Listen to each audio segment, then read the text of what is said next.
रातर साहब रहे हैं 30 साल से उन्होंने कुछ नहीं किया। सरार शरीफ का होली टाउन जो है ये कम्प्लीटली इसको जानबूझ के पीछे रखा गया है। यूस मर्ग देखिए, वहाँ वही गोबर है, वहाँ वही है, वो वहाँ टावर नहीं है, वहाँ कुछ नहीं चलता है। आप जाइए वहाँ, आप अगर कोई कहेगा ये टूरिस्ट प्लेस है, नहीं, पाकिस्तान का नैरेटिव तो अब तो खत्म हो गया, उसमें कोई शक ही नहीं है, क्योंकि लोग समझ गए हैं। देखिए अब यही सेपरेटिस्ट आ रहे हैं जो कल बोल रहे थे हम क्या चाहते हैं आज़ादी, अब बोल रहे हैं हमको वोट दे दो। मैं फारूक वानी, आप देख रहे हैं ब्राइटर कश्मीर इंटरव्यूज़। आज हमारे साथ एक ऐसी शख्सियत है जो किसी तारुफ के मोहताज नहीं है। आप है डॉक्टर गजनफर अली, जो एक डॉक्टर है, और डॉक्टर होने के साथ साथ में आप कश्मीर मरकज़ अदब के प्रेसिडेंट हैं और शायरी और लिखने का बहुत शौक़ रखते हैं। साथ ही में इनके नाम पे कई किताबें आ चुके हैं। डॉक्टर साहब, हमारे इस शो में आने के लिए आपका बहुत बहुत शुक्रिया। बहुत बहुत शुक्रिया आपका। डॉक्टर साहब, ये जो हमारे नाजरीन हैं इनको ज़रा अपने बारे में थोड़ा हल्का सा अपना तारुफ बताइए, आपका बैकग्राउंड, आपकी डॉक्टरी और आपका जो आप ये शायर या कलमकार है उसके बारे में थोड़ा बताइए हमें। मैं श्रीनगर मेडिकल कॉलेज में पिछले 30-35 साल से टीचर रहा हूँ, पढ़ाने के लिए रहा हूँ, प्रोफेसर रहा हूँ। फिर 10 साल पहले हेड ऑफ डिपार्टमेंट के तौर पर के ओहदे पर से मैं रिटायर हो गया। तो उसके बाद मैंने शायरी लिखना शुरू की। मेरी 6 किताबें आ गई हैं शायरी की, उर्दू शायरी की। एक किताब आई है कश्मीरी पोइट्री की, और एक किताब मैंने शेख आलम रहमतुल्लाह अलैह की के शुक्स को अंग्रेज़ी में तर्जुमा किया। डॉक्टर साहब, आज हम चरारी शरीफ से, जैसे आप चरारी शरीफ कॉन्स्टिट्यूंसी से इंतखाब लड़ रहे हैं और आपका जो फैमिली बैकग्राउंड है वो भी पॉलिटिक्स का, आपके फादर साहब जो चरारी शरीफ कॉन्स्टिट्यूंसी से कई बार आ चुके हैं और मिनिस्टर रह चुके हैं कई डिफरेंट मतलब पोर्टफोलियोज़ पे। तो क्या लगता है आपको कि आपका ये टसल जो है किन लोगों के साथ है, और आप ये जो आपके जो हमारे जो देखने वाले हैं इनको क्या बताना चाहते हैं आप? और दूसरी बात ये जो आपने कहीं लेट तो नहीं किया इस पॉलिटिक्स में आने के लिए? जैसे आपके फादर बहुत टाइम पहले इस दुनिया से रहल कर गए हैं और उसके बाद आपने बहुत सालों के बाद इस फील्ड में कदम रखा, तो कहीं पे आपको क्या मुश्किलात लग रही हैं, क्या लग रहा है? ज़रा हमारे नाजरीन हैं उनको ज़रा बताइए आप। नहीं, देखिए, मैं अपने प्रोफेशन में डेडिकेशन रखी है। मैंने 30 साल 40 साल डॉक्टरी की है, मेरा अपना पेशा रहा है। इसमें कोई ये नहीं कि मेरे फादर साहब जब रहलत कर गए यहाँ से तो मुझे पॉलिटिक्स में आना चाहिए था। नहीं नहीं, ऐसी बात नहीं है। लेकिन अब वक्त ऐसा आ गया कि मैंने देखा कि हल्के इंतखाब सरार शरीफ जो है ये पूरा पसमानदा रहा है। पिछले 1977 से यहाँ नेशनल कॉन्फ्रेंस की हुकूमत चली, 20-25 साल चली, तो उन्होंने कुछ नहीं किया है। फिर पीडीपी ने 8 साल हुकूमत की, उन्होंने कुछ नहीं किया है। तो मैंने देखा ये अपना जो हल्का इंतखाब सरार शरीफ है, स्पेशली कंडी बेल्ट जो है, यूस मर्ग जो है, सरार शरीफ का होली टाउन जो है, ये कम्प्लीटली इसको जानबूझ के पीछे रखा गया है। इसमें कोई डेवलपमेंट नहीं है। आप कहीं भी जाए, आप किसी भी आदमी से मिले, चाहे वो नेशनल कॉन्फ्रेंस का हो, पीडीपी का हो, दूसरी पार्टियों का हो, आप उनसे पूछे ज़रा खुदा के लिए, आप बता दें सच क्या है। सच तो ये है कि पिछले 40 साल में यहाँ कुछ नहीं हुआ। डॉक्टर साहब, जैसे आपका कहना है कि चरारी शरीफ जो कॉन्स्टिट्यूंसीज़ के इर्द गिर्द कई इलाके हैं, तो ये मतलब कई लिहाज से बहुत पीछे रहा है डेवलपमेंट के लिहाज से। लेकिन आज की दौर में ये जो आपका कंटेस्ट है इसमें बहुत दिग्गज लोग आपके साथ लड़ रहे हैं। जैसे अब्दुर्रहीम रातर है जो बहुत मंजे हुए पॉलिटिशियन है और कई बार मंत्री रह चुके हैं। उसके बाद गुलाम नबी लोन है, उसके बाद हकीम यासीन है, और चरारी शरीफ के कुछ लोग हैं जो हमारे नौजवान लड़के हैं वो भी इस फ्रेम में आ रहे हैं। तो क्या लगता है आपको, आप कैसा उनका जो कंडेचर है या कैसे देख रहे हैं? मैं सच कहता हूँ, ये ऐसी बात नहीं है। देखिए, रातर साहब रहे हैं 30 साल से, उन्होंने कुछ नहीं किया। आप कोई भी आप बताए कि रातर साहब ने इस कॉन्स्टिट्यूंसी के लिए ये किया है, लोग जानते हैं कि उसने कुछ नहीं किया।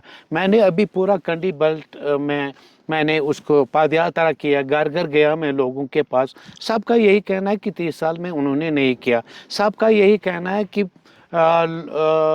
वो लोन साहब ने जो पीडीपी के हैं उन्होंने कुछ नहीं किया। वो तो जो अगर आप ओवरऑल देखते हैं जो लोगों का ट्रेंड है, जो लोगों की सोच है, वो यही है कि उन्होंने हमें कुछ नहीं किया, हमें बदलाव चाहिए। डॉक्टर साहब अभी जो बदलाव आप बदलाव को मुझे लगता है कोई नहीं रोक सकता। डॉक्टर साहब जैसे आपने बताया कि गुलाम नबी लोन और अब्दुल रहीम राठौर जो पहले इस कॉन्स्टिट्यूंसी, लेकिन इस कॉन्स्टिट्यूंसी में जैसे लिमिटेशन के बाद नया एक चेहरा आया जो हकीम यासीन की शक्ल में आया, लेकिन ये हकीम यासीन तो अपने इलाके में बहुत काम कर चुका है या करने वाले, तो उसका आप इस कॉन्स्टिट्यूंसी में कैसे देख रहे हैं उनका? उसका इम्पैक्ट तो ज़रूर पड़ेगा। वो आए हैं, उनके जो वहाँ खान साहब के जो डेलिमिटेशंस में लगभग 11 विलेजेस जो आए हैं वो हमारी कॉन्स्टिट्यूंसी में ऐड ऑन हो गए, लेकिन उससे उनका कैंडिडेचर तो बहुत बड़ा हो नहीं सकता। वो जो हमारे सरार शरीफ इलाके सरार शरीफ का, उनको कोई टोपोग्राफी, उनको कोई पता नहीं है, लोगों से कोई कांटेक्ट नहीं है, मुझे नहीं लगता उनका। हाँ ज़रूर है कि उनका इन्फ्लुएंस जो उन 11 विलेजेस में है वो बैलेंस को इधर इधर मरोड़ सकता है। डॉक्टर साहब जैसे आप पॉलिटिकल फैमिली से आपका बैकग्राउंड है, तो कहीं आप अपने फादर का जो लेगेसी है उसको कंटिन्यू करना चाहते हैं और उसका इम्पैक्ट आप पे कितना पड़ रहा है? मुझ पर उसका बड़ा इम्पैक्ट चल रहा है। मैं अभी पूरे खंडी इलाके में लगभग 35 गाँवों में गया हूँ।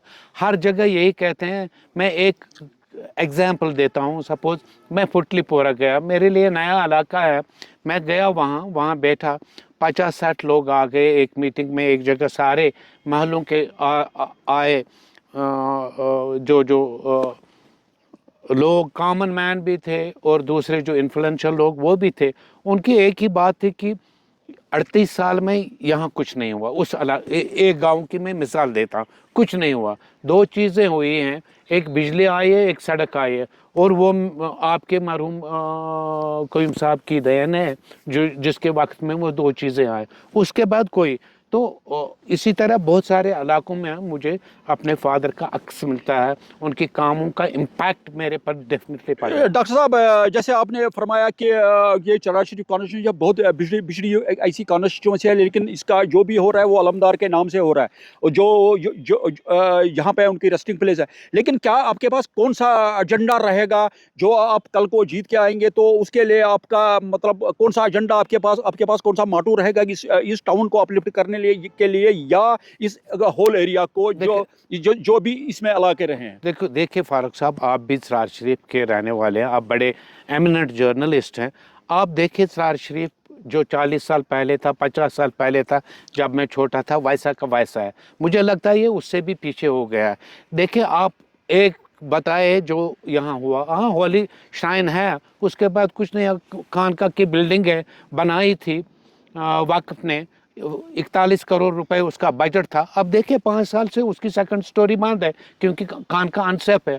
तो उसके लिए तो बताए क्यों वो अनसेफ हो गया, 4 साल में क्यों अनसेफ हो गया। आप देखें यूसमर्ग, देखिए वहाँ वही गोबर है, वहाँ वही है, वो इंटरनेशनल, लेकिन यूसमर्ग में अभी टावर नहीं है, टूरिस्ट स्पॉट पर आया ही नहीं है, वहाँ कुछ नहीं है, वहाँ टावर नहीं है, वहाँ कुछ नहीं चलता है। आप जाइए वहाँ, आप अगर कोई कहेगा ये टूरिस्ट प्लेस है, 38 साल मिनिस्टर रहे, 30 साल राठौर साहब लेकिन रहा, यहाँ 8 साल पे डॉक्टर साहब यहाँ पे एक ऐसी भी और एक एरिया और है जो पखरपोरा के नाम से जाना जाता है। वहाँ पे भी एक बहुत बड़ी दरगाह है, लेकिन उसकी तरफ मतलब कोई तवज्जो आज तक नहीं मिली है। तो उसके बारे में आपका आप क्या राय रखते हैं? वो भी वैसा का वैसा है।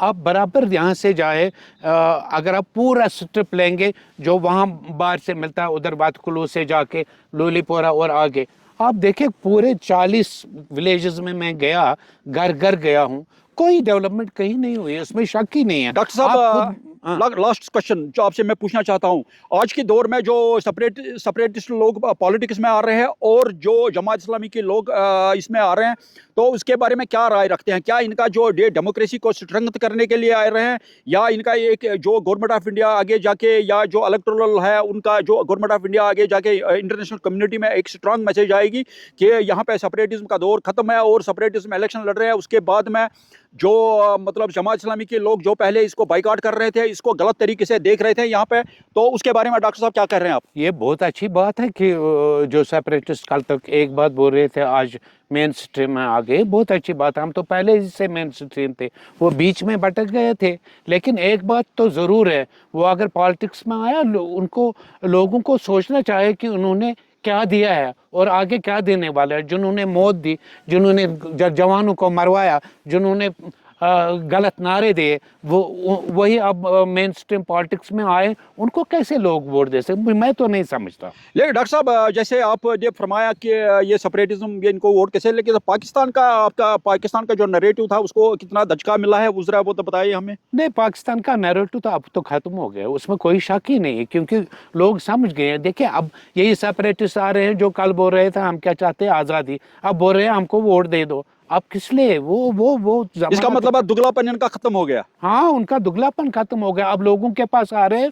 मुझे नहीं लगता वो लोग कैसे वोट डॉक्टर साहब इस जो इलेक्शन खत्म होने के बाद अगर अल्लाह करे कि आप कल को जीत के आ जाते हैं, क्या आप जो आपका प्रोफेशन है, जो लोगों की खिदमत आप कर रहे हैं, इसको आप कंटिन्यू करेंगे, क्या इसको छोड़ देंगे?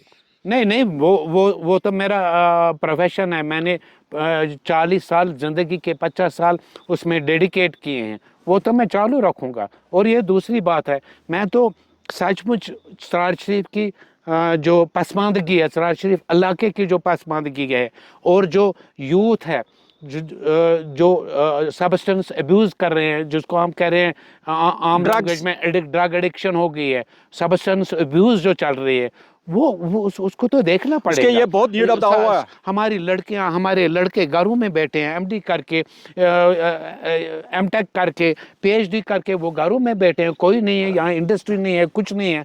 मैं तो इसीलिए निकला हूँ कि यूथ को मैं चैनलाइज करेंगे, उनके लिए क्रिएट करेंगे। ये थोड़ा ज़रूरी है कि उनको सरकारी मुलाजमत मिले। हम यहाँ इंडस्ट्रीज लगाना चाहते हैं, इंडस्ट्रीज में जिसमें उनको सेल्फ एम्प्लॉयमेंट ज़्यादा से ज़्यादा लोग। डॉक्टर साहब, हमारे साथ ब्राइटर कश्मीर के साथ आपकी बात करने का बहुत बहुत शुक्रिया। और हम इंशाल्लाह आगे भी उम्मीद करेंगे हम हमसे बात करेंगे, और आगे जो इलेक्शन का हो टाइम आएगा, हो सकता है कि हम आपको फिर कैचअप करेंगे। डॉक्टर साहब, thank you sir, thank you. आपका बड़ा बड़ा शुक्रिया।